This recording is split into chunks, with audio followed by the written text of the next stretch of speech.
Okay, what is the most common deficiency in our patients? It's low iron. Now, low iron is common in our patients. It turns out it's common in American women also. In American women who have not had the surgery, about 3% suffer from iron deficiency anemia. And I think you were saying you had it prior to the surgery. After the surgery, we see it in up to 5% of women, especially in women who are still having their menstrual cycle, because the menstrual cycle, when you lose blood in the menses, that's also iron. Okay? Now, a lot of us have heard doctors say, or our doctors has advised us to take iron tablets. And of course, you know, in the grocery store and the drugstore, there's lots of iron there, right? All of that iron is elemental ionic ion. Elemental ionic iron. It's elemental ionic iron. That's the equivalent of rust. Ferrous sulfate, you could scrape it off your bumper, and it does not dissolve well in water, and it doesn't absorb well. So you will find that, I bet you, when you took iron pre-op, they gave you iron sulfate pills from the grocery store or a prescription, ferrous sulfate or something like that maybe, and it didn't help your iron much because it's hard to absorb ionic iron. It's hard to absorb ionic iron.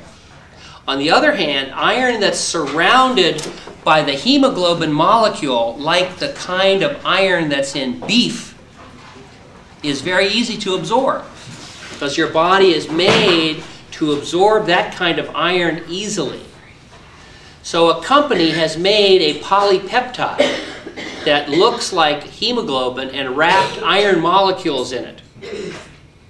And although that sounds theoretically good, some research project shows it's not just theoretical, it's spectacular.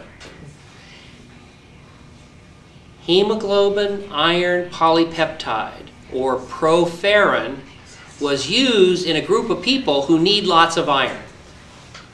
Who could we find who has to have iron all the time? Kidney dialysis patients, because they get stuck with a needle, they pump a quart of blood out through the pump, and they try and empty it back in, but there's a lot of blood stuck to the plastic. So every day, day in and day out, somebody's sticking the needle in, bleeding that out through the plastic tube, pumping it and sending it back in. Most of those patients constantly need to get IV iron. So they stopped their IV iron and gave them just tablets of proferrin, and something like 80% of people never required another injection of iron.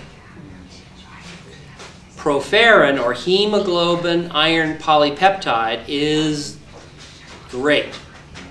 For our patients, you should get some. It's over the internet. So if we go to proferrin.com, we can just, or whatever. It's made by a company called Colorado Labs, and there is a land rush to get it because it's so popular. Okay. They have some in now, and Amazon also sells it. And I have sent out a web alert to this several times, and just type in proferrin. Okay. How do we spell it? P-R-O-F-E-R-R-I-N. Amazon has it, and Colorado Labs. You told me last year that I would probably end up having to have an iron infusion. Dr. Rutledge, from what I understand, it's on some back order right now, the proferrin, and there is something on the, like at Walgreens called Bifera. Have you heard of that? No, I don't. I haven't heard that one. It's got a